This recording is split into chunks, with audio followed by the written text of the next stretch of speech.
المهارات الأساسية أنا ممكن أقول إن هما باختصار مهارتين أساسيتين بس هما اللي أنت محتاج إنك تلمهم. أول حاجة الإدارة، أنت لازم تتعلم إزاي تدير عملية الصيانة. احنا اتفقنا مرة واتنين إن أنت من أول يوم أنت مدير، أنت بتدير فريق وبتدير عمليات الصيانة، فعلى أي أساس هتديرها؟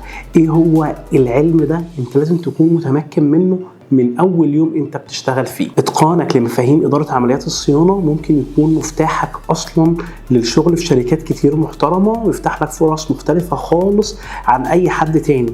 ليه؟ لأن هي دي البوصلة، هي دي اللي هتوجهك إنك تشتغل إزاي. تاني مهارة نقل القدرة الميكانيكية. منظومات نقل القدرة الميكانيكية دي أكتر منظومات أساسية وموجودة في كل حاجة في الآلات والمعدات بتاعتنا.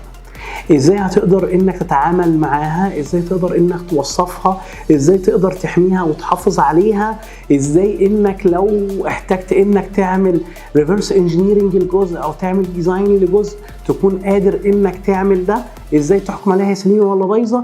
هو ده مستوى المهارات اللي احنا بنتكلم فيه في منظومات نقل القدره الميكانيكيه. طب ايه هي منظومات نقل القدره الميكانيكيه اللي انا اقصدها تفصيلا؟ انا بتكلم على الشافت، بتكلم على البيرنج، بتكلم على التشينز والسبروكت، بتكلم على الجيرز، بتكلم على البولي اند بيلت. كل المكونات دي انت لازم تكون متمكن منها. باختصار شديد ماده الديزاين اللي انت خدتها في الكليه. بس انا هنا في الصيانه مش بتكلم عنها من منظور التصميم قد ما انا ببص عليها من منظور هو انا احافظ عليها ازاي، وايه المشاكل اللي ممكن تحصل لي فيها، وازاي انا اتعامل معاها بشكل حقيقي في السوق.